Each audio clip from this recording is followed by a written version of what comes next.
ದೇವದರ್ಶನ ಗುಡಾರ ಈ ವಿಷಯದಲ್ಲಿ ಕಳೆದ 2 ವಾರಗಳಿಂದ ನಾವು ಇದನ್ನ ಧ್ಯಾನ ಮಾಡುತ್ತಾ ಬರ್ತಿದ್ದೇವೆ. ಇದರಲ್ಲಿರುವಂತಹ ವಸ್ತುಗಳು, ಇದರಲ್ಲಿ ಪ್ರಾಮುಖ್ಯವಾಗಿ ಇರುವ ವಸ್ತುಗಳು, ಅದರ ಸೇವೆಗಳ ಕುರಿತಾಗಿ ಔಟ್ಲೈನ್ ಅನ್ನು ನಾವು ಧ್ಯಾನ ಮಾಡಿದ್ದೇವೆ. ಸಹೋದರರು ಇವತ್ತು ಕೂಡ ತಿಳಿಸಿದ್ರು, ನೀವು ಇವತ್ತು ಯಾವ ಗುಡಾರದಲ್ಲಿ ಯಾವ ಉಪಕರಣದ ಬಗ್ಗೆ ನೀವು ಮಾತಾಡ್ತೀರಿ ಅದು ತಿಳಿಸಿದ್ರೆ ಅದನ್ನ ನಾವು ಮೆನ್ಷನ್ ಮಾಡ್ತೀವಿ ಅಂತ ಹೇಳಿ. ಸೊ ಈ ವಾರ ಕೂಡ ನಾವು ಉಪಕರಣದ ಬಗ್ಗೆ ಹೋಗದೆ ಗುಡಾರದ ಬಗ್ಗೆನೆ ಇದೊಂದು ವಾರ ಇನ್ನೂ ಕೂಡ ಅಧ್ಯಯನ ಮಾಡಿ, ಕರ್ತನ ಚಿತ್ತವಾದ್ರೆ ಮುಂದಿನ ವಾರದಿಂದ ದೇವದರ್ಶನ ಗುಡಾರದ ಉಪಕರಣಗಳು ಮತ್ತು ಅದರ ಸೇವೆ, ಅದರ ವಿಷಯದಲ್ಲಿ ಮುಂದುವರಿಬೇಕಂತ ಆಲೋಚನೆ ಇದೆ ಪ್ರೇರೆ. ಸೊ ಹಾಗಾಗಿ ಮುರುಗೇಶ್ ಬ್ರದರ್ಗೆ ಪರ್ಟಿಕ್ಯುಲರ್ ಆಗಿ ನಿರ್ದಿಷ್ಟವಾಗಿ ಮೆನ್ಷನ್ ಮಾಡ್ಲಿಕ್ಕೆ ನಾನು ಅವ್ರಿಗೆ ತಿಳಿಸ್ಲಿಲ್ಲ. ಸೊ ದೇವದರ್ಶನ ಗುಡಾರದ ವಿಷಯದಲ್ಲಿ ಇನ್ನೂ ಕೂಡ ಸ್ವಲ್ಪ ವಿಷಯಗಳನ್ನು ನಾವು ಕಲಿಬೇಕು, ಇದ್ರಲ್ಲಿ ತಿಳ್ಕೊಳ್ಬೇಕು ಎಂಬುದಾಗಿ ಆಲೋಚನೆ ಇದೆ ಪ್ರೇರೆ. ದೇವದರ್ಶನ ಗುಡಾರದ ಪರಿಚಯದ ವಿಷಯಗಳಲ್ಲಿ ನಾವು ಇದನ್ನ ಮುಂದುವರಿಯುವಾಗ ಇದರಲ್ಲಿ ವಿಮೋಚನೆ ಕಾಂಡ 25ನೇ ಅಧ್ಯಾಯದ 1ನೇ ವಚನದಿಂದ 9ನೇ ವಚನ ತನಕ ಗುಡಾರದ ವಿಷಯ ಬರೆಯಲ್ಪಟ್ಟಿದೆ. ದೇವದರ್ಶನ ಗುಡಾರ ವಿಮೋಚನೆ ಕಂಡ ಎಕ್ಸೋಡಸ್ 25 verse 1 to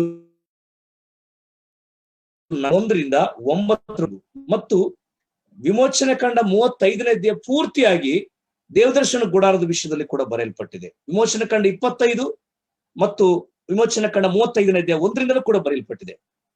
ಮತ್ತು ಹೊಸ ಒಡಂಬಡಿಕೆ ಹಿಬ್ರಿಯರಿಗೆ ಬರೆದ ಪತ್ರಿಕೆ 8ನೇ ಅಧ್ಯಾಯದಲ್ಲಿ ದೇವದರ್ಶನ ಗುಡಾರದ ಅಲ್ಲಿ ಪ್ರಾಮುಖ್ಯವಾದ ಅಂಶಗಳನ್ನ ಲೇಖಕನು ಅಲ್ಲಿ ಮೆನ್ಷನ್ ಮಾಡಿದ್ದಾನೆ ಪ್ರೇರೆ. ಇಬ್ರಿಯರಿಗೆ ಬರೆದ ಪತ್ರಿಕೆ 8ನೇ ಅಧ್ಯಾಯದಲ್ಲಿ ನೋಡಿ, ಈ ಒಂದು ದೇವದರ್ಶನ ಗುಡಾರದ ವಿಷಯದಲ್ಲಿ ವಿಮೋಚನೆ ಕಾಂಡದಲ್ಲಿ ಬರೆಯಲ್ಪಟ್ಟಂತ 2 ಭಾಗಗಳಲ್ಲಿ ಕೂಡ ಅಲ್ಲಿ 2 ಅಂಶಗಳು ಬರೆಯಲ್ಪಟ್ಟಿದೆ. ಒಂದು ಚರಿತ್ರಾತ್ಮಕವಾಗಿ ಬರೆಯಲ್ಪಟ್ಟಂತ ಒಂದು ವಿಷಯ ಅಲ್ಲಿ ಇದೆ. ಎರಡನೇದಾಗಿ ಆ ಕಟ್ಟಡಗಳಿಗೆ ಸಂಬಂಧಪಟ್ಟಂತ ಒಂದು ವಿಷಯ ಇದೆ ಪ್ರೇರೆ. ವಿಮೋಚನೆ ಕಾಂಡದಲ್ಲಿ ಚರಿತ್ರಾತ್ಮಕವಾಗಿ ಕೂಡ ಇದೆ ಮತ್ತು ಕಟ್ಟಡಗಳಿಗೆ ಸಂಬಂಧಪಟ್ಟಂತ ಬರೆಯಲ್ಪಟ್ಟಂತ ಅಂಶ ಕೂಡ ಅದು 1ರಿಂದ 19ರವರೆಗೆ ಅಲ್ಲಿ ಬರೆಯಲ್ಪಟ್ಟಿದೆ ಪ್ರೇರೆ.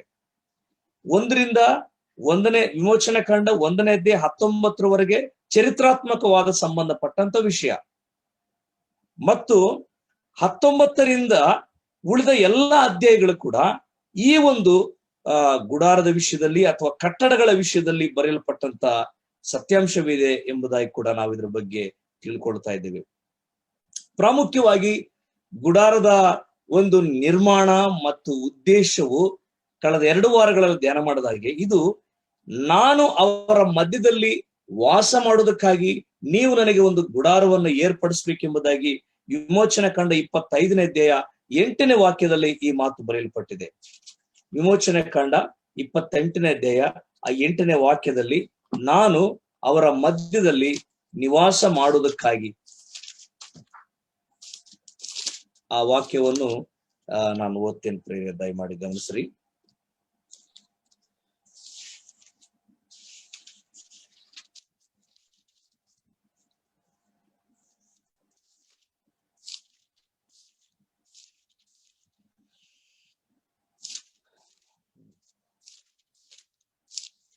ನೋಡಿ, ನಾನು ಅವರ ಮಧ್ಯದಲ್ಲಿ ವಾಸಿಸುವುದಕ್ಕೆ ನನಗೆ ಒಂದು ದೇವಸ್ಥಾನವನ್ನು ಕಟ್ಟಿಸಬೇಕು. ನಾನು ನಿನಗೆ ತೋರಿಸುವ ಮಾದರಿಯ ಪ್ರಕಾರವೇ ಗುಡಾರವನ್ನು ಅದರಲ್ಲಿರುವ ಎಲ್ಲ ಸಾಮಾನುಗಳನ್ನು ಕೂಡ ಮಾಡಿಸಬೇಕು ಎಂಬುದಾಗಿ ಮೋಶೆಗೆ ದೇವರು ಆ ಬೆಟ್ಟದ ಮೇಲೆ ತಿಳಿಯಪಡಿಸಿದ ರೀತಿಯಲ್ಲಿ ಆ ಗುಡಾರವು ಅದು ಕಟ್ಟಲ್ಪಟ್ಟಿತು, ಅದು ಪೂರ್ಣಗೊಂಡಿತು ಎಂಬುದಾಗಿ ಕೂಡ ನಾವು ಓದ್ತೇವೆ. ನೋಡಿ, ಗುಡಾರವು ಮೋಶೆಗೆ ದೇವರು ಏನು ಹೇಳಿದ್ದಾನೋ ಆ ಪ್ರಕಾರವೇ ಮಾಡ್ಲಿಕ್ಕೆ ಸಾಧ್ಯವಾಯಿತು. ಒಂದು ನೂಲು, ಒಂದು ಪಿನ್ನು, ಒಂದು ಗುಂಡು, ಒಂದು ಕಡ್ಡಿ ವ್ಯತ್ಯಾಸವಿಲ್ಲದೆ ಮೋಶೆಯು ದೇವರು ನೇಮಿಸಿದ ಗುಡಾರದ ಕೆಲಸವನ್ನ ಸಂಪೂರ್ತಿಯಾಗಿ ಮಾಡಿ ಮುಗಿಸಿದನು, ವ್ಯತ್ಯಾಸಗಳಿಲ್ಲದೆ. ಪ್ರೇರೆ, ನಾವು 2ನೇ ತಿಮೋಥಿಯನಿಗೆ ಬರೆದ ಪತ್ರಿಕೆ 3ನೇ ಅಧ್ಯಾಯ 16ನೇ ವಾಕ್ಯದಲ್ಲಿ ಅಲ್ಲೇನು ಹೇಳಲ್ಪಟ್ಟಿದೆ? ದೈವ ಪ್ರೇರಿತವಾದಂತ ಪ್ರತಿಯೊಂದು ಶಾಸ್ತ್ರವು ನೀತಿ ಶಿಕ್ಷೆಗೂ, ಖಂಡನೆಗೂ, ದಿದ್ದುಬಾಟಿಗೂ ಅದು ಉಪಯುಕ್ತವಾಗಿದೆ. ಅಂದ್ರೆ ದೇವದರ್ಶನ ಗುಡಾರದ ಒಂದು ನಿರ್ಮಾಣವು, ಅದರ ಸ್ಪಷ್ಟೀಕರಣವು ದೇವರು ಮೋಶೆಗೆ ಹೇಗೆ ತಿಳಿಪಡಿಸಿದನೋ ಮತ್ತು ಮೋಶೆಯು ಅದನ್ನ ಜನರಿಗೆ ತಿಳಿಸಿ ಅದರ ಪ್ರಕಾರ ಹೇಗೆ ಮಾಡಿಸ್ಲಿಕ್ಕೆ ಅದು ಸಾಧ್ಯವಾಯಿತು, ಅದೇ ರೀತಿ ದೇವರ ವಾಕ್ಯವು ಕೂಡ ಯಾವುದೇ ವ್ಯತ್ಯಾಸಗಳಿಲ್ಲದೆ, ಯಾವುದೇ ಬದಲಾವಣೆಗಳಿಲ್ಲದೆ ಆ ವಾಕ್ಯವು ನಮಗೆ ಬಹಳ ಸ್ಪಷ್ಟೀಕರಣವನ್ನು ತೋರಿಸುವಂತದ್ದಾಗಿದೆ. ತಿಮೋಥಿನಿಗೆ ಬರೆದ 3ನೇ ಅಧ್ಯಾಯ 16ನೇ ವಚನದಲ್ಲಿ ಈ ದೇವರ ವಾಕ್ಯವು ನಮ್ಮೊಳಗಿರುವುದಾದರೆ ಅದು ನಮ್ಮನ್ನ ಉಪದೇಶಿಸುತ್ತದೆ, ಅದು ನಮ್ಮನ್ನು ಖಂಡಿಸುತ್ತದೆ ಮತ್ತು ನಮ್ಮ ತಪ್ಪುಗಳು ತಿದ್ದುವುದಕ್ಕೂ ನೀತಿ ಶಿಕ್ಷೆಯನ್ನು ಕೊಡುವುದಕ್ಕೂ ಅದು ನಮಗೆ ಉಪಯುಕ್ತವಾಗಿದೆ. ಗುಡಾರವು ಅವರನ್ನ ಕ್ರಮಪಡಿಸುವುದಕ್ಕೆ, ಅವರಿಗೆ ಶಿಸ್ತು ಕಲಿಸುವುದಕ್ಕೆ, ಅವರನ್ನ ಒಂದು ಹದ್ದುಬಸ್ತಿನಲ್ಲಿ ಇಡ್ಲಿಕ್ಕೆ ಸಾಧ್ಯವಾಗೋದಾದ್ರೆ ಹೊಸ ಒಡಂಬಡಿಕೆಯಲ್ಲಿ ದೇವರ ವಾಕ್ಯವು, ಗುಡಾರಕ್ಕೆ ಸಾದೃಶ್ಯವಾದಂತ ದೇವರ ವಾಕ್ಯವು ನಮ್ಮನ್ನ ಕ್ರಮಪಡಿಸಲಿಕ್ಕೆ ಅಥವಾ ಶಿಸ್ತು ಪಡಿಸಲಿಕ್ಕೆ, ನೀತಿ ಶಿಕ್ಷೆಗೆ ಎಚ್ಚರಿಸುವುದಕ್ಕೆ ಇದು ನಮಗೆ ಸಾಧ್ಯವಾಗಿದೆ. ಮಾತ್ರವಲ್ಲದೆ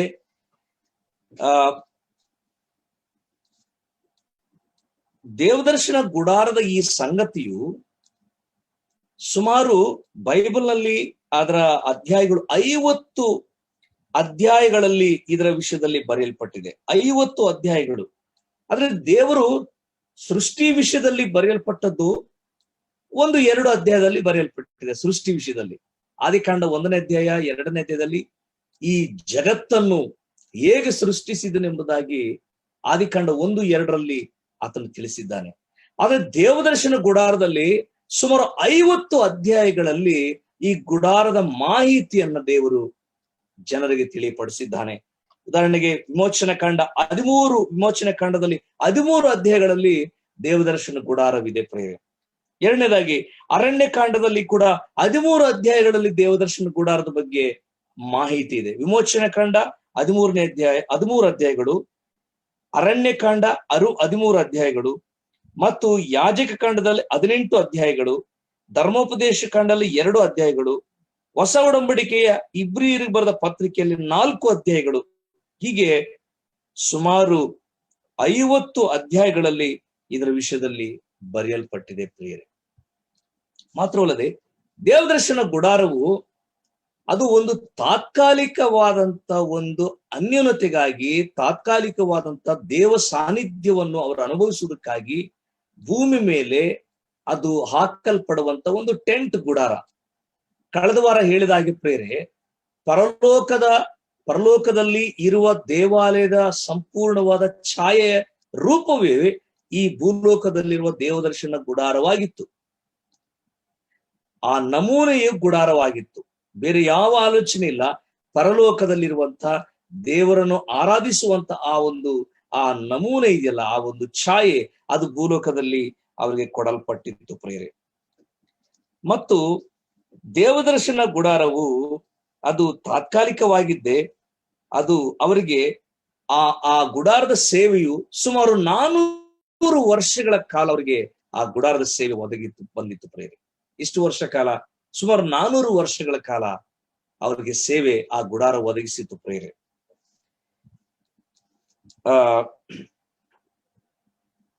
ವಿಮೋಚನ ಕಾಂಡ 25:8 ಹೇಳಲ್ಪಟ್ಟ ಹಾಗೆ, ಅವರ ಮಧ್ಯದಲ್ಲಿ ನಾನು ವಾಸ ಮಾಡುವುದಕ್ಕಾಗಿ ಹೇಳಲ್ಪಟ್ಟ ಹಾಗೆ, 1 ಕೊರಿಂಥ 3:16 ಕೂಡ ನಿಮ್ಮ ದೇಹವು ದೇವರಿಗೆ ಆಲಯವಾಗಿದೆ, ಬೇರೆ ಏನೂ ಇಲ್ಲ. ಅವರಿಗೆ ಗುಡಾರವು ಆಲಯ ಎಂಬುದಾಗಿ ಅವ್ರು ನೆನೆಸ್ತಾ ಇದ್ರು. ಆದ್ರೆ ನಿಮ್ಮ ದೇಹವು ದೇವರಿಗೆ ಆಲಯವಾಗಿದೆ ಎಂಬುದಾಗಿ ಇಲ್ಲಿ ಕರ್ತನು ಹೇಳುವಂತದ್ದನ್ನ ನಾವಿಲ್ಲಿ ಗಮನಿಸ್ತಾ ಇದ್ದೇವೆ ಪ್ರೇರೆ. ಗುಡಾರಕ್ಕೆ ಸಂಬಂಧಪಟ್ಟಂತ ಇನ್ನೊಂದೆರಡು ರೆಫರೆನ್ಸ್ ಗಳನ್ನ ನಾನು ಓದ್ತೀನಿ ಪ್ರೇರೆ. ಅಲ್ಲಿ 2 ಕೊರಿಂಥ 5:19 ವಚನದಲ್ಲಿ, 2 ಕೊರಿಂಥ 5:19 ಇಲ್ಲಿ ಸ್ಕ್ರೀನ್ ಶೇರಿಂಗ್ ಇದೆ, ಏನಾದ್ರೂ ಹೋಸ್ಟ್ ಅನುಕೂಲ ಇದೆಯಾ? 2 ಕೊರಿಂಥ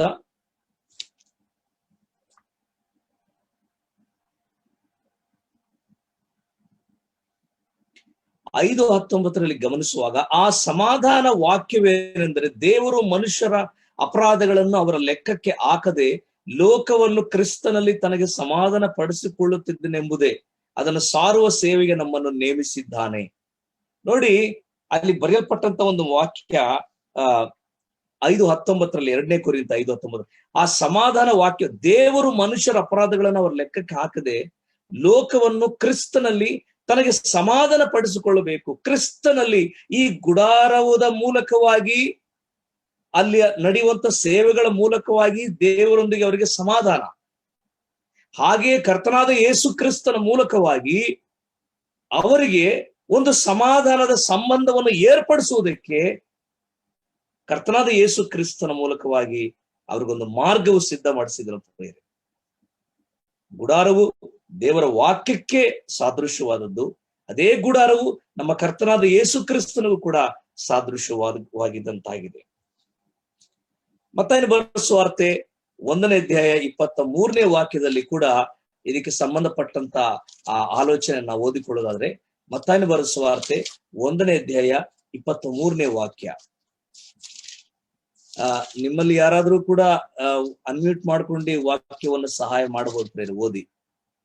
23ನೇ ವಾಕ್ಯದಲ್ಲಿ, ಇಗೋ ಒಬ್ಬ ಕನ್ನಿಕೆ ಗರ್ಭಿಣಿಯಾಗಿ ಮಗನನ್ನು ಹಡೆಯುವಳು, ಆತನಿಗೆ ಇಮ್ಮಾನುವೇಲ್ ಎಂದು ಹೆಸರಿಡುವರು. ಇಮ್ಮಾನುವೇಲ್ ಅಂದ್ರೆ ದೇವರು ನಮ್ಮ ಕೂಡ ಇದ್ದಾನೆ. ನೋಡಿ, ವಿಮೋಚನೆ ಕಾಂಡ 25:8 ನಿಮ್ಮ ಮಧ್ಯದಲ್ಲಿ ವಾಸ ಮಾಡುವುದಕ್ಕಾಗಿ ನನಗೆ ಒಂದು ದೇವಾಲಯ ಕಟ್ಟಿಸಬೇಕೆಂಬುದಾಗಿ ದೇವರು ಹೇಳುವಾಗ, ಮತ್ತಾಯನ ಬರೆದ ಸುವಾರ್ತೆಯಲ್ಲಿ ಯೆಶಾಯನು ಬರೆದ ಪ್ರವಾದನೆ ಅದರ ಸಂಬಂಧದಲ್ಲಿ ಕೂಡ ಯೆಶಾಯನು ಈ ರೀತಿ ಪ್ರವಾದಿಸಿದ್ದಾನೆ ತನ್ನ ಕಾಲಾವಧಿಯಲ್ಲಿ. ಅದೇನೆಂದರೆ, ಇಮ್ಮಾನುವೇಲ್, ಆ ಮಗುವಿಗೆ, ಆ ಶಿಶುವಿಗೆ ಇಮ್ಮಾನುವೇಲ್ ಎಂದು ಹೆಸರಿಡಬೇಕು. ಇಮ್ಮಾನುವೇಲ್ ಅಂದ್ರೆ ದೇವರು ನಮ್ಮ ಕೂಡ ಇದ್ದಾನೆ. ಸೊ ಈಗ ಹೇಗೆ ಇದ್ದಾನೆ ಪ್ರಿಯರೇ?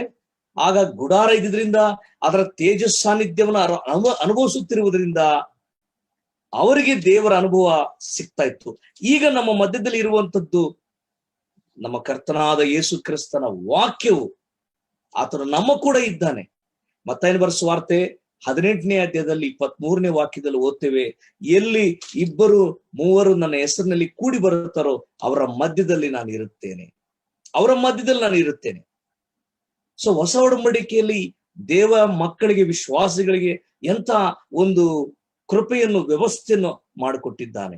ಇಮ್ಮಾನುವೇಲ್, ದೇವರು ನಮ್ಮ ಕೂಡ ಇದ್ದಾನೆ. ಆತ ನಮ್ಮೊಳಗಿದ್ದಾನೆ, ಆತ ನಮ್ಮ ಕೂಡ ಇದ್ದಾನೆ ಪ್ರೇರೆ. ಮೊದಲ ಯೋಹಾನ 4:4 ಕೂಡ ಬರೆಯಲ್ಪಟ್ಟದ ಹಾಗೆ ನೋಡಿ, ಮೊದಲ ಯೋಹಾನ 4:4 ಅಲ್ಲಿ ಆತ್ಮನ ವಿಷಯದಲ್ಲಿ ಬರೆಯಲ್ಪಟ್ಟಿರುವಂತಹ ಒಂದು ಸಂಗತಿ. 1ನೇ ಯೋಹಾನ 4:4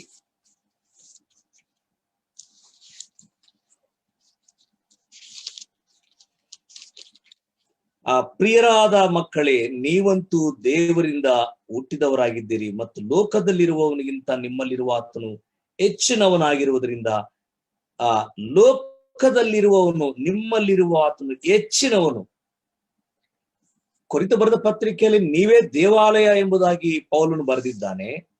ಆದ್ರೆ ಯೋಹಾನನು ಬರೀತಾ ಇದ್ದಾನೆ, ನಿಮ್ಮಲ್ಲಿ ಇರುವ ಆತನು ಹೆಚ್ಚಿನವನು. ಆಲ್ರೆಡಿ ನಮ್ಮೊಳಗೆ ಇದ್ದಾನೆ ಪ್ರೇರೆ. ನಾವು ಯಾವಾಗ ಕರ್ತನಾದ ಯೇಸು ಕ್ರಿಸ್ತನನ್ನ ಅಂಗೀಕಾರ ಮಾಡಿಕೊಂಡಿದ್ದೇವೋ, ಎಫೆಸ ಬರೆದ ಪತ್ರಿಕೆ 4ನೇ ಅಧ್ಯಾಯ 1ನೇ ಅಧ್ಯಾಯ 13ನೇ ವಾಕ್ಯದಲ್ಲಿ, ನೀವು ಸತ್ಯವು ಸುವಾರ್ತೆಯನ್ನು ಕೇಳಿ ನಂಬಿಕೆಟ್ಟರಾದ ನಿಮಗೆ ಪವಿತ್ರಾತ್ಮನ ಮುದ್ರೆ ನೀವು ಹೊಂದಿದ್ದೀರಿ. ಪವಿತ್ರಾತ್ಮನು ಆಲ್ರೆಡಿ ನಮ್ಮೊಳಗಿದ್ದಾನೆ. ಹಾಗಾಗಿ ನಮ್ಮೊಳಗೆ ಹೆಚ್ಚಿನವನಿದ್ದಾನೆ ಪ್ರೇರೆ. ಇಮ್ಮಾನುವೇಲ್ ನಮ್ಮ ಕೂಡ ಇದ್ದಾನೆ ಮತ್ತು ನಮ್ಮೊಳಗಿದ್ದಾನೆ. ಹಾಗಾಗಿ ನಾವು ಇಸ್ರಾಯೇಲರಿಗಿಂತಲೂ ಕೂಡ ನಾವು ಶ್ರೇಷ್ಠರಾಗಿದ್ದೇವೆ ಎಂಬುದಾಗಿ ಈ ಬರೆಯಲ್ಪಟ್ಟಂತ ಅಂಶವಾಗಿದೆ ಪ್ರಿಯರೇ. ಮಾತ್ರವಲ್ಲದೆ ಗುಡಾರದ ವಿಷಯದಲ್ಲಿ ನಾನು ಇನ್ನು ಮುಂದಕ್ಕೆ ಹೋಗುವುದಾದ್ರೆ, ದೇವದರ್ಶನ ಗುಡಾರವು ಕಳೆದ ವಾರ ತಿಳಿಸಿದ ಹಾಗೆ ಗುಡಾರಕ್ಕೆ ಇಸ್ರಾಯೇಲರಲ್ಲಿ ಸುಮಾರು ಅನೇಕ ವಿದ್ವಾಂಸರು ಹೇಳಿದಾಗ ಆ ದಿನದಲ್ಲಿ ಸುಮಾರು 20-25 ಲಕ್ಷ ಜನರು ಅವರು ಐಗುಪ್ತ ದೇಶದಿಂದ ಹೊರಟು ಬಂದರು ಎಂಬುದಾಗಿ ಅನೇಕ ವಿದ್ವಾಂಸರು ವ್ಯಾಖ್ಯಾನಿಸಿದ್ದಾರೆ. ಆದ್ರೆ ಅವರೆಲ್ಲರಿಗೂ ಕೂಡ ಈ ಗುಡಾರದ ಕೆಲಸವನ್ನ ಒಪ್ಪಿಸಿಕೊಟ್ಟನ ಇಲ್ಲ. ಅವರಲ್ಲಿ ಕೆಲವರನ್ನ ದೇವರು ಆರಿಸಿಕೊಂಡಿದ್ದಾನೆ. ಅದನ್ನ ಕಳೆದ ವಾರ ಹೇಳಿದ್ರೆ ಪ್ರಿಯ, ವಿಮೋಚನೆ ಕಂಡ 31ನೇ ಅಧ್ಯಾಯ 1-3, ವಿಮೋಚನೆ ಕಂಡ 35ನೇ ಅಧ್ಯಾಯ 30ನೇ ವಚನ ಮತ್ತು 31ನೇ ಅಧ್ಯಾಯ 6ನೇ ವಚನದಲ್ಲಿ ಅಲ್ಲಿ ಬರೆಯಲ್ಪಟ್ಟಿದೆ, ಯಹೂದ ಗೋತ್ರದಲ್ಲಿ ಒಬ್ಬನನ್ನು ಮತ್ತು ದಾನ್ ಗೋತ್ರದಲ್ಲಿ ಒಬ್ಬನನ್ನು ದೇವರು ಆರಿಸಿಕೊಂಡಿದ್ದಾನೆ. ಯಹೂದ ಗೋತ್ರದಲ್ಲಿ ಊರ್ ಮಗನಾದ ಬೆಸಲೇಲನ್ನು ಆರಿಸಿಕೊಂಡಿದ್ದಾನೆ. ದಾನ್ ಗೋತ್ರದಲ್ಲಿ ಅಹಿಸಾಮಕ್ ಮಗನಾದ ಅಹೋಲಿಯಾಬನನ್ನು ಆರಿಸಿಕೊಂಡಿದ್ದಾನೆ. ಇವರಿಬ್ಬರಿಗೂ ದೇವರು ಒಂದು ವಿಶೇಷವಾದ ಜ್ಞಾನವು, ತಿಳುವಳಿಕೆಯು ಮತ್ತು ವಿಶೇಷವಾದಂತ ಆ ಕೃಪೆಯ ಬಲವನ್ನು ಕೊಟ್ಟು ಆ ಗುಡಾರದ ಸೇವೆಯಲ್ಲಿ ಅವ್ರನ್ನ ಉಪಯೋಗಿಸಿದನು ಪ್ರೇರೆ. ಇವರಿಬ್ಬರಿಗೆ ದೇವರು ಆತ್ಮವರ ಜ್ಞಾನವನ್ನು ಮತ್ತು ಪ್ರತಿಯೊಂದು ವಸ್ತುಗಳ ಗ್ರಹಿಕೆಗೆ ಅಗತ್ಯವಾಗಿರೋ ವಿವೇಕವನ್ನು ಕೊಟ್ಟು ಆ ಕೆಲಸದಲ್ಲಿ ಅವ್ರನ್ನ ಉಪಯೋಗಿಸಿದಾನೆ ಪ್ರೇರೆ. ನೀವು ರೆಫರೆನ್ಸ್ ಬೇಕಾದ್ರೆ ಬರ್ಕೊಳ್ಳಿ. ವಿಮೋಚನೆ ಕಂಡ 31ನೇ ಅಧ್ಯಾಯ 1-3, ವಿಮೋಚನೆ ಕಂಡ 35ನೇ ಅಧ್ಯಾಯ 30ನೇ ವಚನ, 31ನೇ ಅಧ್ಯಾಯ 6ನೇ ವಚನ ಮತ್ತು 35-34 ಈ ವಿಷಯದಲ್ಲಿ ಅವರಿಗೆ ಬರೆಯಲ್ಪಟ್ಟಿದೆ. ಅವರಿಗೆ ದೇವರು ವಿಶೇಷವಾದ ಜ್ಞಾನವನ್ನು, ವಿದ್ಯೆಯನ್ನು, ಪ್ರಜ್ಞೆಯನ್ನು, ವಿವೇಕಗಳನ್ನು, ಕೆಲಸಕ್ಕೆ ಅಗತ್ಯವುಳ್ಳಂತ ನೈಪುಣ್ಯತೆಯನ್ನು ಆತ್ಮದಿಂದ ಅವರಿಗೆ ತುಂಬಿಸಿ, ಅವರಿಗೆ ಪ್ರತ್ಯೇಕವಾದ, ಉಳಿದ ಇಸ್ರಾಯೇಲರಿಗಿಂತ ಪ್ರತ್ಯೇಕವಾದ ಲಕ್ಷಣಗಳನ್ನ ಕೊಟ್ಟು ಆ ಗುಡಾರದ ಸೇವೆ ಮಾಡಿಸಿದನು, ಉಪಕರಣಗಳನ್ನ ಮಾಡಿಸಿದನು ಎಂಬುದಾಗಿ ಬರೆಯಲ್ಪಟ್ಟಿದೆ. ಪ್ರಿಯರೇ, ಹೀಗೆ ಕರ್ತನು ತನ್ನ ಗುಡಾರದ ನಿರ್ಮಾಣ ಕಾರ್ಯವನ್ನು ಬಹಳ ಅದ್ಭುತವಾಗಿ, ಆಶ್ಚರ್ಯಕರವಾಗಿ ಮಾಡಿಸಿದನು. ನೋಡಿ, ಅವರು ಮನುಷ್ಯರು, ಬೆಸಲೇಲನು ಮತ್ತು ಅಹೋಲಿಯಾಬನು ಮನುಷ್ಯರು ಅವರು. ಆದ್ರೆ ಮನುಷ್ಯರಿಗೆ ವಿಶೇಷವಾದ ಆತ್ಮ ವರಜ್ಞಾನವನ್ನು ಕೊಟ್ಟು ನಡೆಸಿದ್ದಾನೆ. ನಾವು 2ನೇ ತಿಮೋತಿ ಬರೆದ ಪತ್ರಿಕೆಯಲ್ಲಿ ನಾವು 2ನೇ ಅಧ್ಯಾಯದಲ್ಲಿ ಓದ್ತೇವೆ. ಅಲ್ಲೇನಂದ್ರೆ, ಒಬ್ಬನು ಹೀನ ನಡತೆಯುಳ್ಳರ ಸಹವಾಸವನ್ನು ಬಿಟ್ಟು ತನ್ನನ್ನು ಶುದ್ಧಿಪಡಿಸಿಕೊಂಡರೆ ಅವನು ಉತ್ತಮವಾದ ಬಳಕೆಗೆ ಯೋಗ್ಯನಾಗಿರುವನು. ಒಬ್ಬನು ಹೀನ ನಡತೆಯುಳ್ಳರ ಸಹವಾಸವನ್ನು ಬಿಡುವುದಾದ್ರೆ, ಆ ಹೀನ ಕಾರ್ಯಗಳನ್ನು ಬಿಡುವುದಾದ್ರೆ, ಆ ಹೀನವಾದ ಸ್ವಭಾವ, ಆಲೋಚನೆ, ಆ ದೃಷ್ಟಿ, ಆ ಮನಸ್ತತ್ವ, ಆ ಕೇವಲವಾದ ನಡವಳಿಕೆಯಿಂದ ಬಿಡುವುದಾದ್ರೆ, ಕನಿಷ್ಠವಾದಂತ ಆ ಸ್ವಭಾವವನ್ನು ಬಿಡುವುದಾದರೆ ಅವನು ಉತ್ತಮವಾದ ಬಳಕೆಗೆ, ದೇವರ ಸೇವೆಗೆ, ಸಭೆಯ ಸೇವೆಗೆ, ಉಪದೇಶದ ಸೇವೆಗೆ, ದೇವರ ಸೇವಕರ ಸೇವೆಗೆ, ಸುವಾರ್ಥ ಸೇವೆಗೆ, ಅವನು ಹಾಡಿನ ಸೇವೆಗೆ ಅಥವಾ ಸಭಾ ಪರಿಚರ್ಯ ಸೇವೆಗೆ ಅವನು ಉಪಯೋಗಿಸಲ್ಪಡುವನು. ಆದ್ರೆ ಮೊದಲು ಏನ್ ಮಾಡಬೇಕು? ಹೀನ ನಡತೆಯುಳ್ಳರ ಸಹವಾಸ ಬಿಡಬೇಕು. 2ನೇದಾಗಿ ತನ್ನನ್ನು ಶುದ್ಧಿ ಮಾಡಿಕೊಳ್ಳಬೇಕು. 3ನೇದಾಗಿ ಉಪಯೋಗಕ್ಕೆ ಸಿದ್ಧನಾಗಬೇಕು. ಇವರು ಉಳಿದ ಇಸ್ರಾಯೇಲರಿಗಿಂತ ಪ್ರತ್ಯೇಕವಾದರು, ಪ್ರತ್ಯೇಕ ಸ್ವಭಾವವುಳ್ಳವರಾಗಿದ್ದರು, ಪ್ರತ್ಯೇಕವಾದಂತ ವೇಳಾಪಟ್ಟಿಯನ್ನ ಇವರು ಹೊಂದಿಕೊಂಡಿದ್ದರು. ಎಲ್ಲರೂ ಮಲಗೋ ರೀತಿಯಲ್ಲಿ ಮಲಗ್ತಿರ್ಲಿಲ್ಲ, ಎಲ್ಲರೂ ಹೇಳೋ ರೀತಿಯಲ್ಲಿ ಹೇಳುತ್ತಿರ್ಲಿಲ್ಲ, ಎಲ್ಲರೂ ಜೀವನ ಮಾಡೋ ರೀತಿಯಲ್ಲಿ ಇವರು ಜೀವನ ಮಾಡ್ತಿರ್ಲಿಲ್ಲ. ಇವರ ಜೀವನವು ಪ್ರತ್ಯೇಕವಾಗಿತ್ತು, ಇವರ ಮಾತುಗಳು, ನಡವಳಿಕೆ ಪ್ರತ್ಯೇಕವಾಗಿತ್ತು, ಇವರ ಸ್ವಭಾವ ಪ್ರತ್ಯೇಕವಾಗಿತ್ತು. ಇವರು ಇಸ್ರಾಯೇಲರಲ್ಲಿ ವಿಶೇಷವಾಗಿ ಎಣಿಸಲ್ಪಟ್ಟರು. ಆದುದರಿಂದ ಇವರ ಮೂಲಕವಾಗಿ ದೇವದರ್ಶನದ ಗುಡಾರದ ಕೆಲಸ, ಅದರ ಉಪಕರಣಗಳ ಕೆಲಸವು ಸಂಪೂರ್ಣವಾಗಿ ದೇವರು ಮಾಡ್ಲಿಕ್ಕೆ ಅವಕಾಶವನ್ನು ಕೊಟ್ಟನು. ನನ್ನ ಪ್ರಿಯರೇ, ನಾವು ಕರ್ತನಿಂದ ಉಪಯೋಗವಾಗಬೇಕು. ದೇವರ ಸೇವೆಯಲ್ಲಿ, ದೇವರ ಸಭೆಯಲ್ಲಿ ನಾವು ಉಪಯೋಗವಾಗಬೇಕು.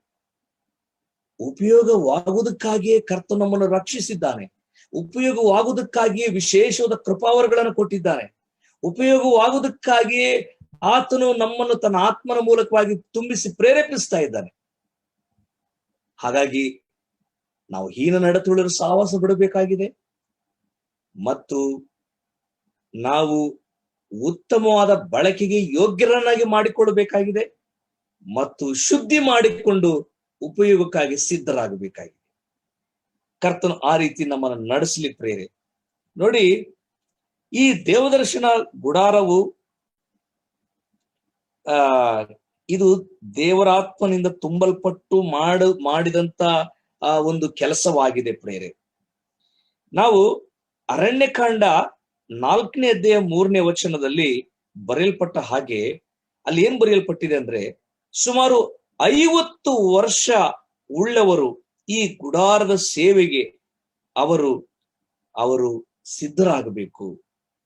30ರಿಂದ 50 ವರ್ಷದ ಒಳಗಿರ್ತಕ್ಕಂಥವರು ಈ ದೇವದರ್ಶನ ಗುಡಾರದ ಸೇವೆಗೆ ಅವರು ಸಿದ್ಧರಾಗಬೇಕು.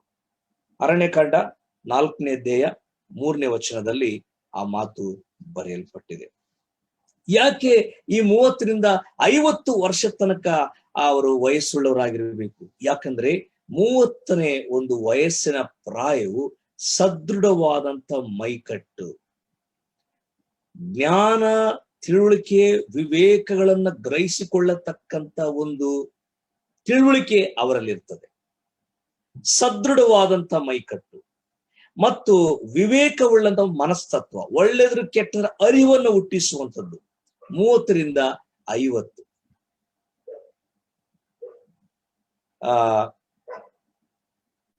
ಈ 30ನೇ ವಯಸ್ಸು ಬಹಳ ವಿಶೇಷವಾದದ್ದು ಪ್ರೇರಿ. ಇಸ್ರಾಯೇಲರಲ್ಲಿ 30 ವಯಸ್ಸು ಅಂದ್ರೆ ಅವರು ಕುಟುಂಬವನ್ನು ಮತ್ತು ಸಮಾಜವನ್ನು ನಿಭಾಯಿಸುವ ಸಾಮರ್ಥ್ಯವನ್ನು ಹೊಂದಿದಂತ ಒಂದು ಪ್ರಾಯ. ಕರ್ತನಾದ ಯೇಸು ಕ್ರಿಸ್ತನು ಕೂಡ 30ನೇ ವಯಸ್ಸಿಗೆ ಆತನು ತನ್ನ ಸಂಪೂರ್ಣವಾದ ಬಹಿರಂಗ ಸೇವೆಗೆ ಸಮರ್ಪಿಸಿಕೊಂಡನು. 30ರ ಒಳಗಡೆ ಆತನು ಆಂತರಿಕವಾದ ಸೇವೆ ಮಾಡ್ತಾ ಇದ್ದನು. 30 ವಯಸ್ಸಿಗೆ ಆತನು ಬಹಿರಂಗ ಸೇವೆಗಾಗಿ ಸ್ನಾನಿಕನಾದ ಯೋಹಾನನ ಮೂಲಕವಾಗಿ ದೀಕ್ಷಾಸ್ಥಾನ ತೆಗೆದುಕೊಂಡನು. ಆತನ ಬಹಿರಂಗ ಸೇವೆ ಕೂಡ ಅದು 30 ವರ್ಷ ಆಗಿತ್ತು ಪ್ರೇರೆ. ಮತ್ತು ಹೀಗೆ ಇಸ್ರಾಯೇಲರಲ್ಲಿ ಈ 30 ವರ್ಷವು ಅದು ಬಹಳ ವಿಶೇಷವಾದಂತ ಒಂದು ಪ್ರಾಯವಾಗಿದೆ ಪ್ರೇರೆ. ಮಾತ್ರವಲ್ಲದೆ ಈ ಒಂದು ಗುಡಾರವು ಇದರ ಒಂದು ಸಾಮಾನುಗಳು ಅಥವಾ ಖರ್ಚು ವೆಚ್ಚ ನೋಡಿ, ಜ್ಞಾನವು, ತಿಳುವಳಿಕೆ, ವಿವೇಕವು ದೇವರಿಂದ ಒದಗಿ ಬಂದರೆ ಗುಡಾರದ ಸೇವೆಗೆ ಅಗತ್ಯವುಳ್ಳ ವಸ್ತುಗಳು ಯಾರಿಂದ ಒದಗಿ ಬಂತು? ಅದು ಬಹಳ ಪ್ರಾಮುಖ್ಯವಾದ್ದು. ಅದು ಭೂಮಿಯಿಂದಲೇ, ಜನರಿಂದಲೇ. ಜ್ಞಾನವು, ತಿಳುವಳಿಕೆಯು,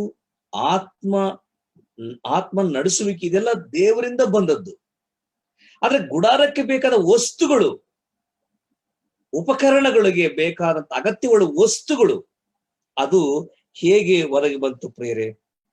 ನಾವು ಇಲ್ಲಿ ಗಮನಿಸುವಾಗ ವಿಮೋಚನೆ ಕಂಡ 36ನೇ ಅಧ್ಯಾಯ 5ನೇ ವಾಕ್ಯ, ಎಕ್ಸೋಡಸ್ 36:5, ದೇವರು ಆಜ್ಞಾಪಿಸಿದ ರೀತಿಯಲ್ಲಿ ಆ ಗುಡಾರದ ಸೇವೆಗೆ ಅಗತ್ಯವುಳ್ಳಂತ ಎಲ್ಲ ವಸ್ತುಗಳನ್ನ ಜನರೇ ಒದಗಿಸಿಕೊಟ್ರು, ಇಸ್ರಾಯೇಲರೇ ಒದಗಿಸಿಕೊಟ್ರು. ಅವರಿಗೆ ಬಂಗಾರ ಬೇಕಾ, ಬೆಳ್ಳಿ ಬೇಕಾ, ಹಿತ್ತಾಳೆ ಬೇಕಾ, ತಾಮ್ರ ಬೇಕಾ, ಮರ ಬೇಕಾ, ಕಬ್ಬಿಣ ಬೇಕಾ, ಹಗ್ಗಗಳು, ದಾರಗಳು, ಬಟ್ಟೆಗಳು ಎಲ್ಲವೂ ಇಸ್ರಾಯೇಲರೇ ಒದಗಿಸಿಕೊಟ್ರು ಪ್ರೇರೆ. ಇವೆಲ್ಲವೂ ಅವ್ರಿಗೆ ಹೇಗೆ ಬಂತು, ಹೇಗೆ ಅವ್ರಿಗೆ ಸಿಗ್ತಾ ಇತ್ತು? ಅವ್ರು ಕೆಲಸ ಮಾಡ್ತಿರ್ಲಿಲ್ಲ, ಅವ್ರು ಪ್ರಯಾಣ ಮಾಡುವಂತವ್ರು, ಅವ್ರಿಗೆ ಸ್ವಂತ ಜಮೀನುಗಳಿಲ್ಲ, ಹೊಲಗದ್ದೆ ಇಲ್ಲ, ಯಾವುದೇ ವಿಧವಾದಂತ ಸ್ವಂತ ಆಸ್ತಿ ಇಲ್ಲ. ಆದ್ರೆ ಇಷ್ಟು ವಸ್ತುಗಳು ಅವ್ರಿಗೆ ಹೇಗೆ ಬಂತು ನೋಡಿ. ಐಗುಪ್ತ ದೇಶದಿಂದ ಅವರು ಬಿಟ್ಟು ಬರ್ಬೇಕಾದ್ರೆ ನಿಮಗೆ ಅಗತ್ಯವಾದದ್ದನ್ನ ಅವರಿಂದ ಪಡೆದುಕೊಳ್ಳ್ರಿ ಎಂಬುದಾಗಿ ದೇವರು ಹೇಳ್ತಾನೆ. ಮೋಶೆಗೆ ಹೇಳುವಾಗ ಮೋಶೆ ಹೇಳ್ತಾನೆ, ನಿಮಗೆ ಆ ಅಗತ್ಯವಾದದ್ದು ವಸ್ತುಗಳನ್ನ ಐಗುಪ್ತರಿಂದ ನೀವು ತೆಗೆದುಕೊಳ್ಳ್ರಿ.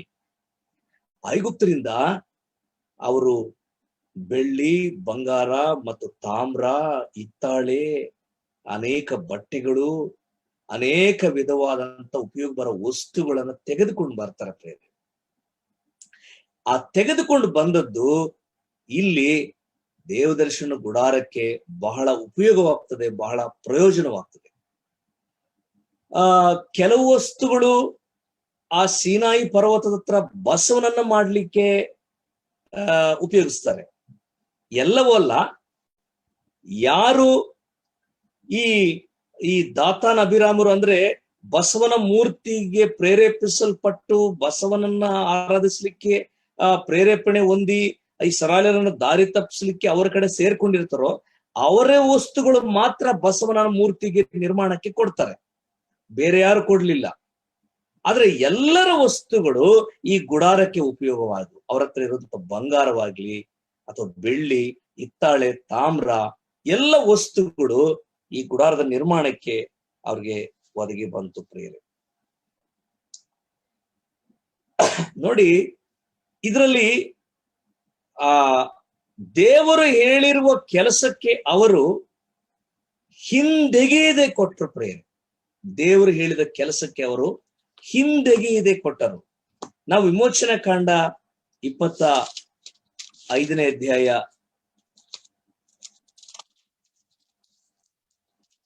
ವಿಮೋಚನಾ ಕಾಂಡ 25ನೇ ಅಧ್ಯಾಯ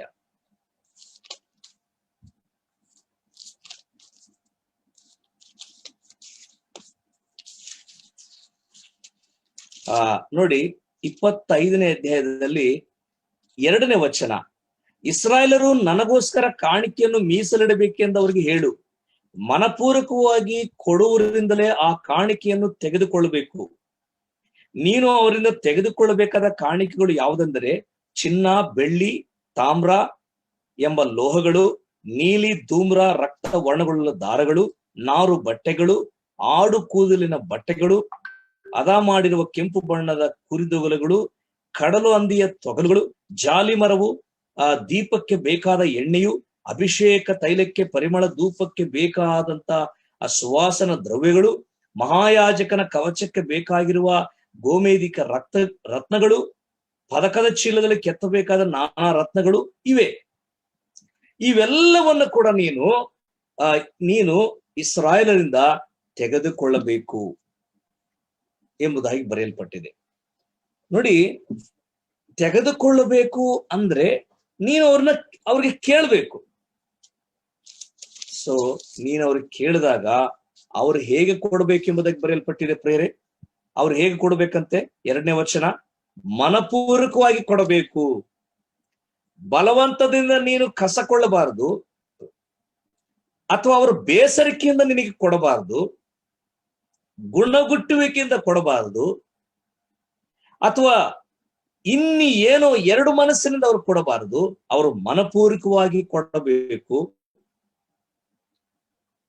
ಅವರು ಕೊಡುವಾಗ ನೀನು ಸ್ವೀಕರಿಸಬೇಕು. ಆದ್ರೆ ನೀನು ಕೇಳಬೇಕು. ಇಸ್ರಾಯೇಲರು ನನಗೋಸ್ಕರ ಕಾಣಿಕೆಯನ್ನು ಮೀಸಲಿಡಬೇಕೆಂದು ಅವ್ರಿಗೆ ಹೇಳು. ಅವ್ರಿಗೆ ಹೇಳಬೇಕು ನೀನು. ನೋಡಿ, ದೇವರ ಆಶೀರ್ವಾದವನ್ನ ಪಡ್ಕೊಳ್ಳೋದು ಕೂಡ ಕಲಿಸ್ಬೇಕಂತೆ ಪ್ರೇರೆ. ಕೊಡಿರಿ, ನಿಮಗೆ ಕೊಡಲ್ಪಡುವುದು. ಒಬ್ಬರಿಗೋಸ್ಕೊಬ್ರು ಪ್ರಾರ್ಥನೆ ಮಾಡ್ರಿ, ಒಬ್ಬರನ್ನೊಬ್ರು ಎಚ್ಚರಿಸ್ರಿ, ಕೊರತೆ ಇಲ್ಲರಿಗೆ ಸಹಾಯ ಮಾಡ್ರಿ.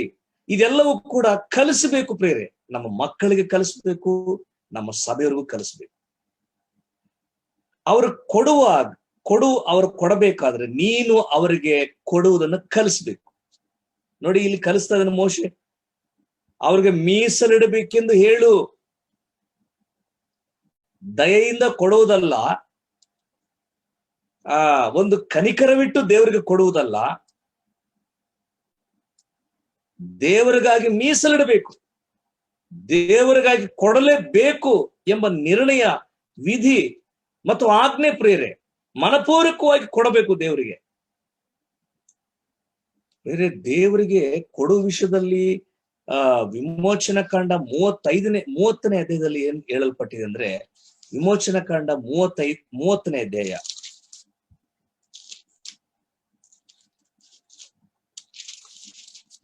ದೇವರಿಗೆ ಕೊಡೋ ವಿಷಯದಲ್ಲಿ 30ನೇ ಅಧ್ಯಾಯ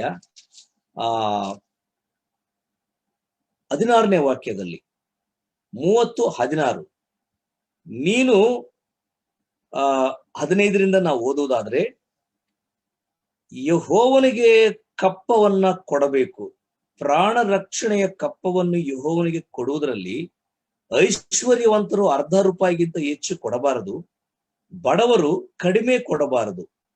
ನೀನು ಪ್ರಾಣ ರಕ್ಷಣೆಯ ಹಣವನ್ನು ಇಸ್ರಾಯೇಲರಿಂದ ತೆಗೆದುಕೊಂಡು ದೇವದರ್ಶನದ ಗುಡಾರದ ಸೇವೆಗೆ ಉಪಯೋಗಿಸಬೇಕು. ಇಸ್ರಾಯೇಲರ ಪ್ರಾಣಗಳನ್ನು ಉಳಿಸಬೇಕೆಂಬುದಾಗಿ ಆ ಕಪ್ಪವು ಯೆಹೋವನ ಸನ್ನಿಧಿಯಲ್ಲಿ ಜ್ಞಾಪಕ ಕೊಡುವುದು. ನೋಡಿ, ಆ ಕಪ್ಪ ಕಾಣಿಕೆ, ಸಾಮಾನ್ಯವಾಗಿ ಕಪ್ಪ ಎಂಬ ಪದವು ಇದು ಈ ರಾಜರ ಕಾಲದಲ್ಲಿ ಉಪಯೋಗಿಸುವಂತ ಒಂದು ಪದ. ರಾಜರು ಒಬ್ಬ ಬಲಿಷ್ಠ ರಾಜನಿಗೆ ಚಿಕ್ಕ ಚಿಕ್ಕ ರಾಜರುಗಳು ಅಥವಾ ಸಾಮಂತ ರಾಜರುಗಳು ಕಪ್ಪವನ್ನು ಕೊಡ್ತಾ ಇದ್ರು. ಉದಾಹರಣೆಗೆ, ಬ್ರಿಟಿಷರು ನಮ್ಮ ದೇಶವನ್ನು, ಭಾರತವನ್ನು ಆಳುವಾಗ ಚೆನ್ನೈ ಅವ್ರಿಗೆ ರೀಜನಲ್ ಹೆಡ್ ಕ್ವಾರ್ಟರ್ ಆಗಿತ್ತು. ರೀಜನಲ್, ಪ್ರಾದೇಶಿಕವಾದಂತ ಆಡಳಿತ ಕಚೇರಿ ಚೆನ್ನೈ, ಕೋಲ್ಕತ್ತಾ, ಮುಂಬೈ, ಡೆಲ್ಲಿ. ಈ ದೇಶದಲ್ಲಿ 4 ಅವರಿಗೆ ರೀಜನಲ್ ಹೆಡ್ ಕ್ವಾರ್ಟರ್ಸ್. ಈ ಸೌತ್ ಇಂಡಿಯಾಗೆ ಚೆನ್ನೈ ಆಗಿತ್ತು, ಮತ್ತು ವೆಸ್ಟ್ ಇಂಡಿಯಾಗೆ ಮುಂಬೈ, ಮತ್ತು ಈಸ್ಟ್ ಇಂಡಿಯಾಗೆ ಇದು ಏನು ಕೋಲ್ಕತ್ತಾ, ನಾರ್ತ್ ಇಂಡಿಯಾಗೆ ಡೆಲ್ಲಿ. ಇವು ಹೆಡ್ ಕ್ವಾರ್ಟರ್ಗಳು. ಅಲ್ಲಿ ಚಿಕ್ಕ ಚಿಕ್ಕ ರಾಜರು, ಚಿಕ್ಕ ಚಿಕ್ಕ ಅರಸರುಗಳು ಅವರು ಕಪ್ಪ ಕಾಣಿಕೆಯನ್ನು ಕಳಿಸ್ಬೇಕಾಯಿತು. ಕಾಣಿಕೆ ಅದು ಹಣದ ರೂಪದಲ್ಲಿ, ಅಥವಾ ಕಾಳು ಕಡ್ಡಿ ರೂಪದಲ್ಲಿ, ಅಥವಾ ಅವ್ರಿಗೆ ಬೇಕಾದಂತ ಬಟ್ಟೆಗಳು, ಮುತ್ತುಗಳು, ರತ್ನಗಳು, ಇನ್ನೇನೋ ಒಂದು ವಸ್ತುಗಳು, ಬೆಲೆಯುಳ್ಳ ವಸ್ತುಗಳ ರೂಪದಲ್ಲಿ ಕಳಿಸ್ತಾ ಇದ್ರು. ನಮ್ಮ ಮೈಸೂರು ಮಹಾರಾಜರು ಕೂಡ ಸಾಮಂತ ರಾಜರು, ಅವರು ಕೂಡ ಚೆನ್ನಾಗಿ ಕಳಿಸ್ತಾ ಇದ್ರು.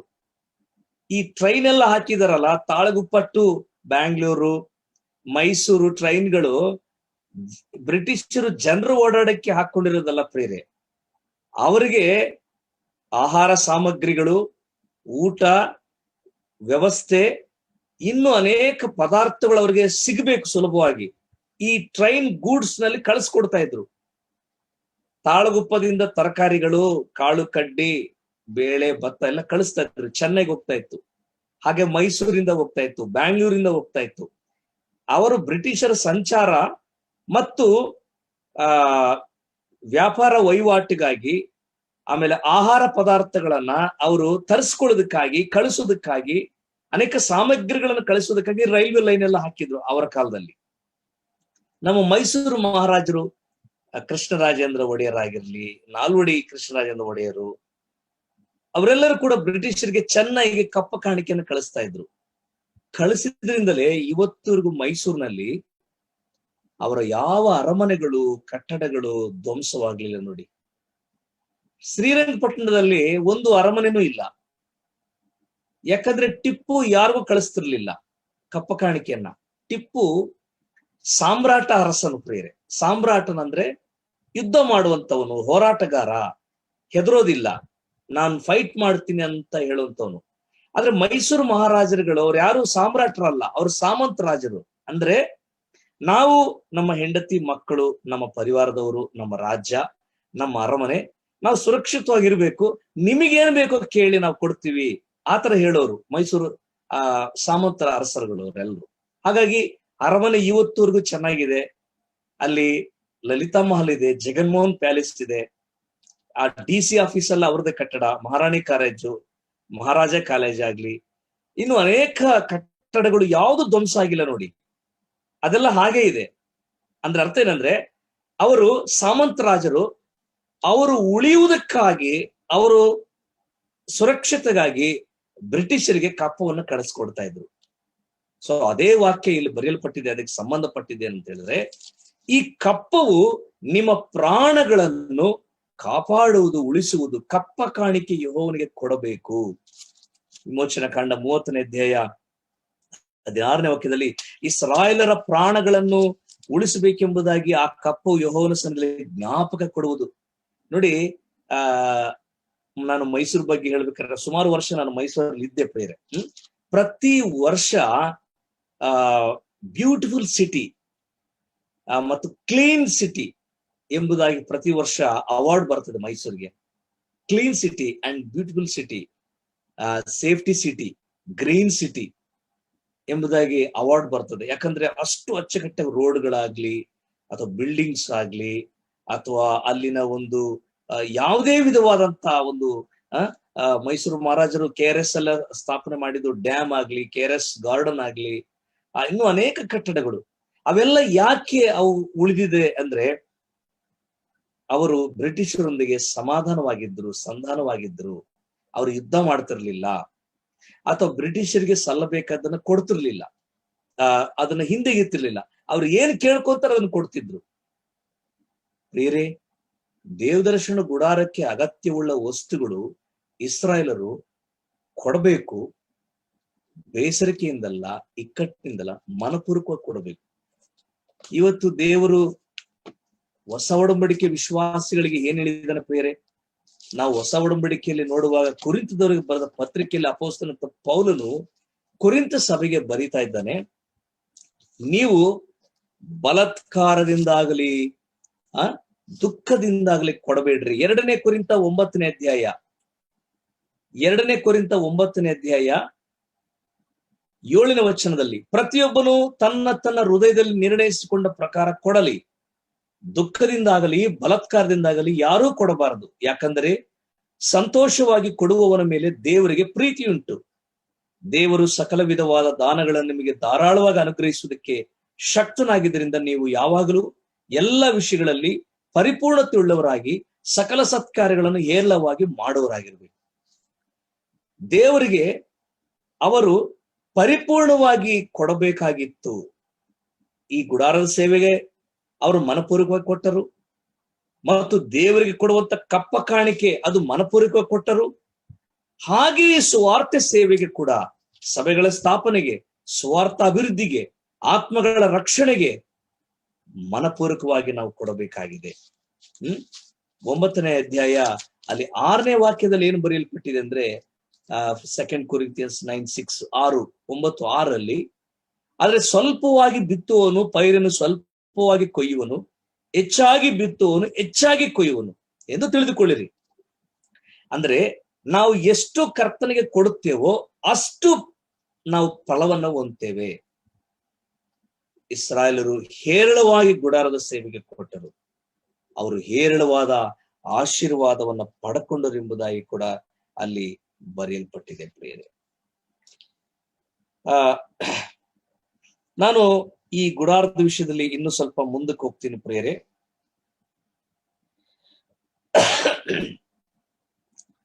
ಗುಡಾರದ ನಿರ್ಮಾಣವು ಇಸ್ರಾಯೇಲರಿಂದ ಆಯಿತು, ಅವರು ಮನಪೂರ್ವಕವಾಗಿ ಕೊಟ್ಟರು. ಅವರು ಯಾರೊಬ್ಬರು ಕೂಡ ಅವರು ಹಿಂದೆಗಿಲಿಲ್ಲ ಅಥವಾ ಬೇಸರ ಮಾಡಿಕೊಳ್ಳಲಿಲ್ಲ. ಅವರು ಗುಡಾರಕ್ಕೆ ಅಗತ್ಯವುಳ್ಳಂತ ಎಲ್ಲ ವಸ್ತುಗಳನ್ನು ಕೂಡ ಕಡಿಮೆ ಇಲ್ಲದೆ ಕೊಟ್ಟರು. ಅಲ್ಲಿ 2 ವಿಷಯ ಇದೆ ಪ್ರೇರೆ. ಒಂದು, 30ರಿಂದ 50 ವರ್ಷ ತನಕ ಗುಡಾರದ ಸೇವೆಗೆ ನೇಮಕವಾಗಬೇಕು, ಮತ್ತು ಅಗತ್ಯವುಳ್ಳಂತಗಳನ್ನ ಕೊಡಬೇಕು. ಈ 2 ಕೆಲಸ ಅವರು ಮಾಡಬೇಕಾಗಿತ್ತು. ಅಂದ್ರೆ ಗುಡಾರದ ಕೆಲಸಕ್ಕಾಗಿ ಕೂಡ ತಮ್ಮನ್ನು ಸಮರ್ಪಿಸಿಕೊಳ್ಬೇಕು, ಎರಡನೇದಾಗಿ ಅಗತ್ಯವಾದಗಳನ್ನು ಕೂಡ ಕೊಡಬೇಕು. ಇವೆರಡು ಜವಾಬ್ದಾರಿ ಅವರಲ್ಲಿತ್ತು. ಅಂದ್ರೆ ಕೆಲಸಕ್ಕೂ ಸಮರ್ಪಣೆ ಮಾಡಬೇಕು, ಮತ್ತೆ ಕೊಡುವುದಕ್ಕೂ ಸಿದ್ಧರಾಗಿರ್ಬೇಕು. ಇದು ದೇವರ ನೇಮಕ, ಅವರ ಜವಾಬ್ದಾರಿ. ಅವರಿಗೆ ಕರ್ತನು ನೇಮಿಸಿದಂತ ಕಾರ್ಯಗಳನ್ನ ಅವರು ಚಾಚು ತಪ್ಪದೆ ಮಾಡೋರಾಗಿರ್ಬೇಕು. ಕೆಲವರು ನಾವು ಕೊಡ್ತೇವೆ, ಕೆಲಸ ಮಾಡೋದಿಲ್ಲ ಅಂತ ಹೇಳೋ ಹಾಗಿಲ್ಲ. ಕೆಲವರು ನಾವು ಕೆಲಸ ಮಾಡ್ತೇವೆ, ಏನು ಕೊಡೋದಿಲ್ಲ ಅಂತ ಹೇಳಂಗಿಲ್ಲ. ಅವರು ಕೆಲಸವನ್ನು ಮಾಡಬೇಕು, ಅವರು ದೇವರಿಗೂ ಕೊಡಬೇಕು. ದೇವರಿಗೆ ಅಂದ್ರೆ ಗುಡಾರದ ಸೇವೆಗೆ ಕೊಡಬೇಕು, ಗುಡಾರದ ಸೇವೆಗೂ ಕೊಡಬೇಕು, ಮತ್ತು ಕೆಲಸವನ್ನು ಕೂಡ ಮಾಡಬೇಕು. ಅಂದ್ರೆ ಅರ್ಥ ಇದರಲ್ಲಿ ನಾವು ಕಲಿಬೇಕಾದ ಸತ್ಯಾಂಶ ಏನಂದ್ರೆ, ನಾವು ದೇವರ ಸೇವೆಯನ್ನು ಮಾಡಲೂ ಬೇಕು, ಮತ್ತು ಸೇವೆಗೆ ಅಗತ್ಯವಾದದ್ದನ್ನು ನಾವು ತಲುಪಿಸ್ಬೇಕು. ಕರ್ತನು ನಮ್ಮ ಜವಾಬ್ದಾರಿಗೆ ಕೊಡಲ್ಪಟ್ಟ ಸೇವೆ, ಅದು ಸಭಾ ಸೇವೆ, ಅದು ಸುವಾರ್ಥ ಸೇವೆ, ಅದು ಉಪಚಾರ ಮಾಡುವಂತ ಸೇವೆ, ಅದು ದಾನ ಮಾಡುವಂತ ಸೇವೆ, ಅದು ಉಪದೇಶ ಮಾಡುವಂತ ಸೇವೆ, ಅದು ಹಾಡುಗಳ ಒಂದು ಸೇವೆ, ಇನ್ನೇನು ವಿಸಿಟಿಂಗ್ ಮಾಡುವಂತ ಒಂದು ಸೇವೆ, ಅಥವಾ ಕರಪತ್ರಗಳ ಹಂಚುವಂತ ಸೇವೆ. ಯಾವ ತರದ ಸೇವೆ ಆದ್ರೂ ಕೂಡ ಕರ್ತನು ನಮಗೆ ಒಪ್ಪಿಸಿದ್ದನ್ನ ನಾವು ಶ್ರದ್ಧೆಯಿಂದ ಭಕ್ತಿಪೂರ್ವಕವಾಗಿ ನಾವು ಮಾಡಬೇಕು. ಮಾತ್ರವೇ ಅಲ್ಲ, ನಾವು ಸೇವೆ ಮಾಡಬೇಕು ಮತ್ತು ಸೇವೆಗೆ ಅಗತ್ಯವಾದದ್ದನ್ನ ತಲುಪಿಸಬೇಕು. ಇವೆರಡು ಜವಾಬ್ದಾರಿ ನಮ್ಮ ಮೇಲಿದೆ. ನೋಡಿ, ನಾವು ಅಪೊಸ್ತಲನಾದ ಪೌಲನ ವಿಷಯದಲ್ಲಿ ನೋಡ್ತೇವೆ, ಒಬ್ಬ ಒಳ್ಳೆ ನಂಬಿಗಸ್ತ ಸುವಾರ್ಥ ಸೇವಕ. ಆದ್ರೆ ಥೆಸಲೋನಿಕ ಬರೆದ ಪತ್ರಿಕೆಯಲ್ಲಿ ಹೇಳ್ತಾನೆ, ಪ್ರೇರೆ, ನಾನು ರಾತ್ರಿ ಹಗಲು ಕೆಲಸ ಮಾಡಿ ಈ ಕೈಗಳಿಂದ ದುಡಿದು ಅಗತ್ಯವುಳ್ಳಂತ ನನ್ನ ಜೊತೆ ಸೇವಕರ ಕೊರತೆಗಳನ್ನು ನೀಗಿಸಿದರು ಎಂಬುದಾಗಿ ಬರೆಯಲ್ಪಟ್ಟೆ. ನಾನು ಕೆಲಸ ಮಾಡಿ ಅಗತ್ಯವುಳ್ಳಂತ ನನ್ನ ಜೊತೆ ಸೇವಕರ ಕೊರತೆಗಳನ್ನು ನೀಗಿಸಿದನು. ನಾವು ಸೇವೆ ಮಾಡ್ತಾ ಇದ್ದೀವಿ, ಯಾರಿಗೂ ಕೊಡಬಾರದು ಎಂಬುದಾಗ ಅಲ್ಲ. ನಾವು ಸೇವೆನೂ ಮಾಡಬೇಕು, ನಾವು ಕೊಡುವುದಕ್ಕೆ ಸಿದ್ಧರು ಕೂಡ ನಾವು ಆಗಿರ್ಬೇಕು. ಆದ್ರಿಂದ ಅವರು ಈ ಒಂದು ಗುಡಾರದ ಸೇವೆಯಲ್ಲಿ ಅವರು ನಿರತರಾಗಿದ್ದರು ಮತ್ತು ಗುಡಾರವು ಆ ಸಂಪೂರ್ತಿಯಾದ ನಿರ್ಮಾಣಕ್ಕೆ ಅವರು ಕಾರಣರಾದರು. ಪ್ರೇರೆ ಮತ್ತು ದೇವರ ದರ್ಶನ ಗುಡಾರವು ಈ ಗುಡಾರದ ಕೆಲಸಗಳ ಆದ ನಂತರ ದೇವಾಲಯ ಕಟ್ಟಡದ ಒಂದು ದೇವಾಲಯವು ಪ್ರಾರಂಭವಾಯಿತು. ನಮಗಿರುವಂತ ಕ್ಲುಪ್ತವಾದ ಸಮಯದಲ್ಲಿ ಒಂದು 5-10 ನಿಮಿಷಗಳು ಇರ್ಬೋದು ಅಷ್ಟೇ. ಸೊ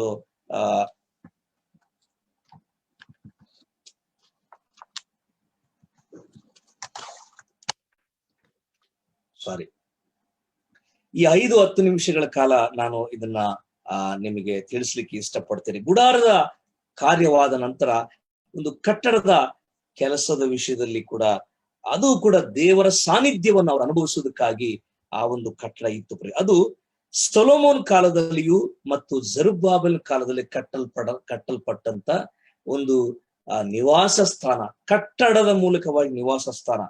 ಅರಸರ ಮೊದಲನೇ ಗ್ರಂಥ 8ನೇ ಅಧ್ಯಾಯ 11ನೇ ವಚನದಲ್ಲಿ ಈ ಮಾತು ಬರೆಯಲ್ಪಟ್ಟಿದೆ. First Kings chapter 8 was 11. ಮೊದಲನೇ ಅರಸರ ಗ್ರಂಥ 8ನೇ ಅಧ್ಯಾಯ 1ನೇ ವಚನ.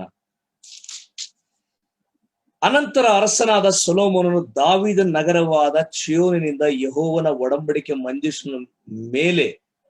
ಮಂಜೂಷವನ್ನು ಮೇಲೆ ತರುವುದಕ್ಕಾಗಿ ಇಸ್ರಾಯೇಲರ ಹಿರಿಯರು, ಕುಲಾಧಿಪತಿಗಳು, ಇವರೇ ಮೊದಲಾದ ಎಲ್ಲಾ ಇಸ್ರಾಯೇಲ್ ಪ್ರಧಾನ ಪುರುಷರನ್ನು ಯೆರೂಸಲೇಮಿಗೆ ತನ್ನ ಹತ್ತಿರಕ್ಕೆ ಕರೆಸಿಕೊಂಡನು. ನೋಡಿ, ಇದು ದೇವಾಲಯದ ಒಂದು ಪ್ರತಿಷ್ಠಿತೆಯ ಕಾರ್ಯಕ್ರಮದ ವಿಷಯದಲ್ಲಿ ಬರೆಯಲ್ಪಟ್ಟದ್ದು. ಅಂದ್ರೆ ಗುಡಾರದ ಕಾಲ ಮುಗಿದ ನಂತರ ಈಗ ದೇವಾಲಯ ಕಟ್ಟಡದ ಕುರಿತಾಗಿರುವಂತ ಒಂದು ಮಾಹಿತಿನ ನಾವು ಸ್ವಲ್ಪ ಹೊತ್ತು ನೋಡೋದಾದ್ರೆ, ಒಂದು ಸೊಲೊಮೋನ್ ಕಾಲದಲ್ಲಿ ಈ ದೇವಾಲಯ ನಿರ್ಮಾಣವಾಯಿತು. ಬಹಳ ಬ್ರಹ್ಮಾಂಡವಾದ ದೇವಾಲಯ, ವೈಭವ ಪ್ರೇರಿತವಾದ ದೇವಾಲಯ. ಪ್ರಪಂಚದಲ್ಲಿ ಒಂದು ವೇಳೆ ಆ ದೇವಾಲಯ ಇದ್ರೆ, ಸೊಲೊಮೋನ್ ದೇವಾಲಯ ಇದ್ರೆ, ಅದು ಪ್ರಾಚೀನ ಯುಗದ ಅದ್ಭುತಗಳಲ್ಲಿ ಒಂದಾಗುತ್ತಿತ್ತು. ಪ್ರೇರೆ, ಪ್ರಾಚೀನ ಯುಗದ ಅದ್ಭುತಗಳಲ್ಲಿ ಈ ಪ್ರಪಂಚದ ಅದ್ಭುತಗಳು 7, ಅದು ಪ್ರಾಚೀನ ಯುಗವಾಗಿರ್ಲಿ, ಮಧ್ಯ ಪ್ರಾಚೀನ ಯುಗವಾಗಿರ್ಲಿ, ಆಧುನಿಕ ಯುಗವಾಗಿರ್ಲಿ, 3 ಕಾಲಗಳಲ್ಲಿ ವಂಡರ್ಸ್ ನ ಡಿವೈಡ್ ಮಾಡ್ತಾರೆ, ಅದ್ಭುತಗಳನ್ನ ಡಿವೈಡ್ ಮಾಡ್ತಾರೆ. 3 ಕಾಲಗಳಲ್ಲಿ ಕೂಡ 7 ಅದ್ಭುತಗಳು.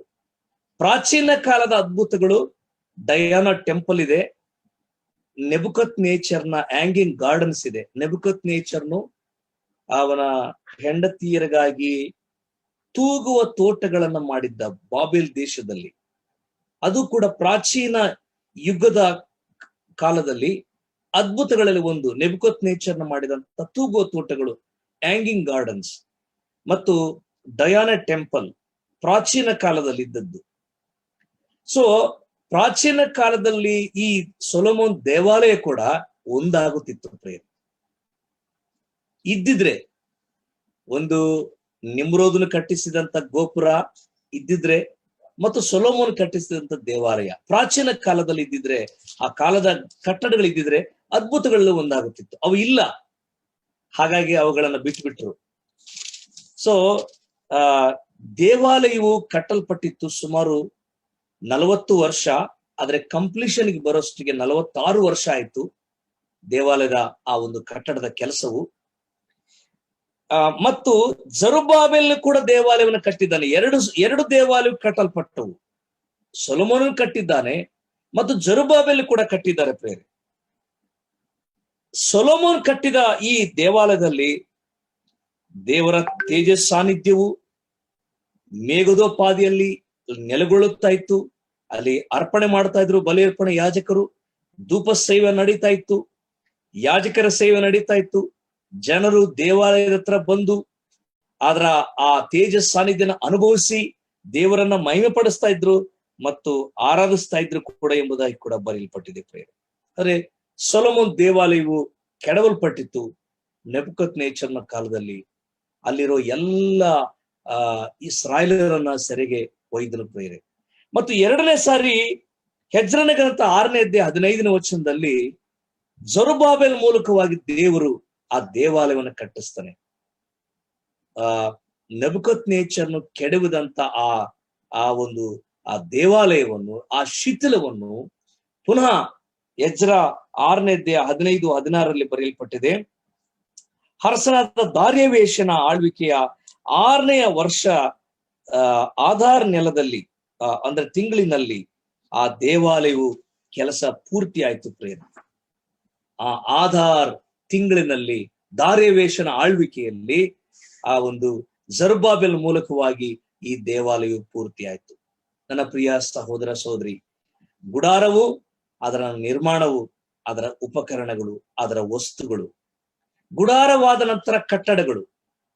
ನೋಡಿ, ಭೂಲೋಕದಲ್ಲಿ ಕಟ್ಟಡವು ಕರ್ತನಿಗೋಸ್ಕರ ದಾವೀದನು ನಾನು ಕಟ್ಟುತ್ತೇನೆಂಬುದಾಗಿ ಎಲ್ಲ ಸಾಮಗ್ರಿಗಳನ್ನು ಸಿದ್ಧತೆ ಮಾಡ್ತಾನೆ. ಆದ್ರೆ ದೇವರು ದಾವೀದನ ಮೂಲಕವಾಗಿ ಅದನ್ನ ಕಟ್ಟಿಸಲಿಲ್ಲ ಪ್ರೇರೆ. ನಿನ್ನ ಮಗನಾದ ಸೊಲೊಮೋನನು ನನಗೋಸ್ಕರ, ನನ್ನ ನಾಮ ಮಹಿಮೆಗೋಸ್ಕರ ಆಲಯವನ್ನು ಕಟ್ಟುತ್ತಾನೆ, ನೀನು ಆ ವಸ್ತುಗಳನ್ನು ಸಿದ್ಧಪಡಿಸು, ಅದರ ರೂಪುರೇಖೆಯನ್ನು ನೀನು ಸಿದ್ಧಪಡಿಸು ಎಂಬುದಾಗಿ ಕರ್ತನ ಹೇಳ್ತಾನೆ ಪ್ರೇರೆ.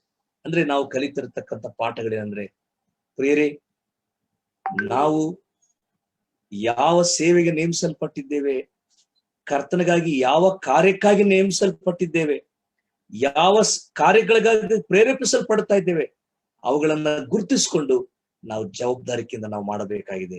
ನಮ್ಮ ಕಾರ್ಯಗಳನ್ನು, ನಮ್ಮ ಜವಾಬ್ದಾರಿಕೆಗಳನ್ನು ನಮ್ಮ ಒಂದು ಸಾಮರ್ಥ್ಯಕ್ಕೆ ತಕ್ಕ ಹಾಗೆ ಕರ್ತನ ಮಹಿಮೆಗಾಗಿ ನಾವು ಮಾಡಬೇಕಾಗಿದೆ.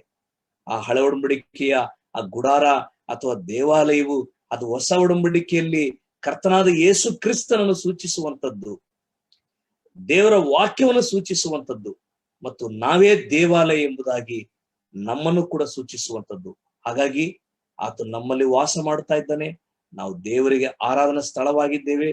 ಎಷ್ಟೋ ಪರಿಶುದ್ಧತೆಯಿಂದ, ಎಷ್ಟೋ ಪ್ರತ್ಯೇಕವಾಗಿ, ಎಷ್ಟೋ ಕರ್ತನಿಗೆ ಯೋಗ್ಯವಾಗಿ ನಾವು ಆತನಿಗಾಗಿ ಜೀವಿಸಬೇಕಾಗಿದೆ. ಆತನ ಮಹಿಮೆ ಸಾಕ್ಷಿಗಾಗಿ ನಾವು ನಡೆದುಕೊಳ್ಳಬೇಕಾಗಿದೆ.